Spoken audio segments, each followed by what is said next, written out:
This tattooed man is no ordinary person, but the leader of a notorious gang in Japan. He has brutally murdered many people. Today, this girl was about to become the next victim in his collection. But this tattooed man had no idea that he himself would be the next victim. All his gang members had already been silently eliminated by a stranger. Sensing danger, the man draws all the curtains. Then, pistol in hand, he heads up the stairs to find his enemy. But his guess was completely wrong. Suddenly, all the lights in the house go out. At that very moment, he doesn't even realize that the killer has been hiding behind him all along. Without warning, a wire tightens around his neck. He writhes in agony, and within moments he dies. This cold-blooded killer is named Kim. He is from Korea and has been living in Japan for the past 8 years. 8 years ago, Kim was a secret agent for South Korea, but suddenly his entire organization was shut down. To erase all evidence, the organization decided to eliminate every agent. At that very moment, Kim's boss warned him to run for his life. Before fleeing, Kim went to meet his lover one last time. As soon as the elevator doors opened after their farewell, the organization's men attacked him, but they had no idea who they were about to face. Kim is a master of fighting in tight spaces. He took them down one by one. His girlfriend froze in fear. She couldn't believe that the man she thought was simple could be so ruthless and dangerous. Later that day, Kim left Korea and fled to Japan. There, he became a well-known mercenary. After 8 years of constant bloodshed, he grew tired of this life. He decided that killing the tattooed gangster would be his final mission. After this, he planned to go to Panama and live a normal life. But that very morning, he received a call from his former boss. Kim was devastated by the news. His lover had been murdered. He immediately returned to Korea and identified the body. The girl he once saw as beautiful and smiling was now covered in wounds. Her internal organs had been removed. This sight shattered Kim to the core. Then another horrifying truth came to light. His former boss revealed that 8 years ago, when Kim left Korea, his girlfriend had been pregnant. She later moved to Thailand, gave birth to their child alone, and raised her by herself. But now their daughter was nowhere to be found. Kim saw a photo of his lover and child, which brought tears to his eyes. He now decided to go to Thailand to find his daughter and avenge the woman he loved. Meanwhile, at the tattooed gangster's funeral, his younger brother arrived. His name was Ray, a ruthless killer. This man was so cruel that he would hang his enemies upside down and slowly torture them to death. Now his only goal was to make Kim suffer the same pain his brother had endured. But as soon as Ray arrived in Thailand, a local gang lured him into a house. They mistake him for a simple tourist. Little do they know that the man they are facing is like the god of death. Ray calmly wields his sword and knife with ruthless precision, cutting down his enemies one after another. All the goons in the warehouse rush toward their own deaths. Off. Skirt. Check. Yeah. Blast. Look. Actually, black. Now. Better start. At that moment, Ray fights like pure evil, not like a normal human being, as if he enjoys the act of killing. Moments later, Ray emerges from the warehouse covered in blood, and his next target is Kim.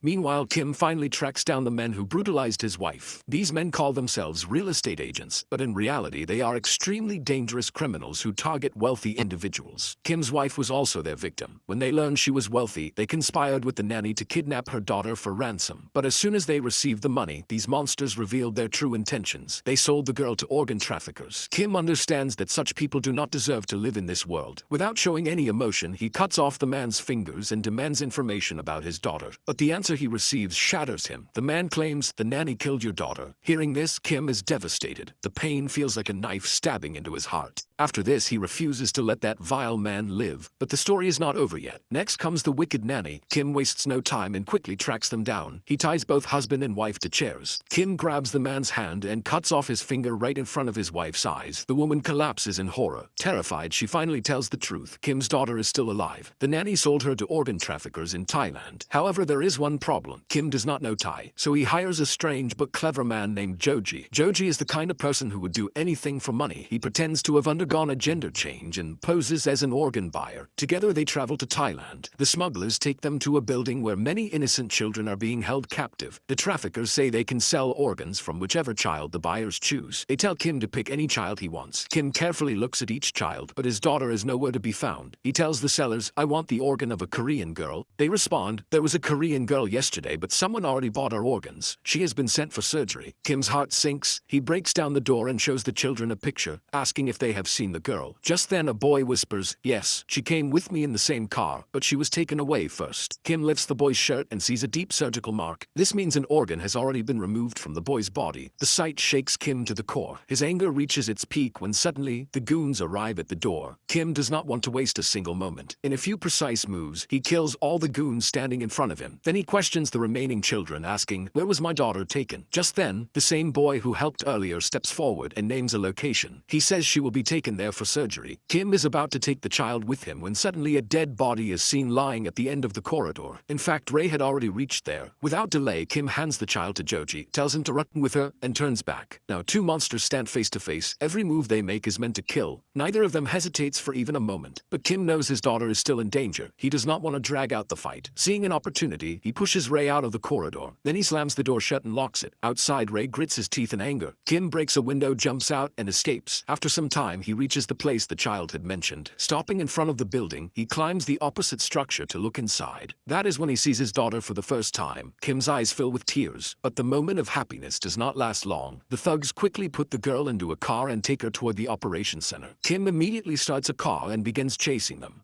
Meanwhile, Ray realizes that defeating Kim will not be easy. On the way, he stops at a weapons shop. The shopkeeper arrogantly says, "I don't sell weapons to just anyone." Kim calmly replies, "I haven't even asked for anything yet." The next moment, the shop falls silent as the shopkeeper is completely overpowered. Kim leaves with weapons and grenades. Now, he is even more dangerous. Kim continues chasing the vehicle carrying his daughter. But suddenly, Ray appears in the middle of the road with a weapon in hand. Without hesitation, he starts firing wildly. Now Kim has no choice but to escape. He quickly turns the car around and speeds away. Ray also turns his car around and begins chasing Kim. Suddenly, two police vehicles block the road. Ray is behind him and the police are in front. Enemies are everywhere. Kim immediately realizes that the police are less dangerous than Ray. He deliberately maneuvers so Ray's path collides with them and cuts through the road to escape. Ray, laughing, attacks the police. As he flees, he throws grenades to slow them down. The police force rapidly increases. Now Ray has to abandon his pursuit of Kim and fight the officers himself. Several officers surround him. Soon, special forces arrive. Ray is left alone against them all. No matter how dangerous a person is, one man cannot last long against so many. Ray understands that if he stays, he will be killed. He throws a grenade at his weapons bag, causing a massive explosion. In the smoke and chaos, Ray seizes the chance to escape. Meanwhile, Kim races toward the place where his daughter is being prepared for surgery. He breaks down the door and storms inside. Three doctors are getting ready for the operation. Kim does not hesitate for even a second. Three well-aimed shots ring out, and all three men fall to the ground. His daughter survives. Kim picks her up with trembling hands. After 8 years of separation, he finally holds her again and takes her to a safe hotel without delay. Kim feels awkward. He doesn't know how to be a father or how to behave, but his daughter gently takes his hand. Kim's eyes fill with tears. Meanwhile, Ray, strapped with grenades across his body, heads straight to the organ trafficking ringleader's house. His intention is clear. He wants to set a deadly game in motion to kill Kim. The next morning, Kim leaves his daughter at the hotel and goes to buy tickets to leave the country illegally. But when he returns and opens the elevator door, hundreds of thugs who are lying in wait attack him. They are powerless against Kim. He begins to beat them back with brutal force. The elevator becomes useless. Kim moves relentlessly toward the stairs. The thugs swarm like bees, but Kim is undeterred. The only thing that matters to him now is reaching his daughter. He cuts down everyone in his path. Eventually, all the thugs lie defeated on the ground. Kim, covered in blood, makes his way to his daughter's room. He opens the door and is instantly caught in a trap.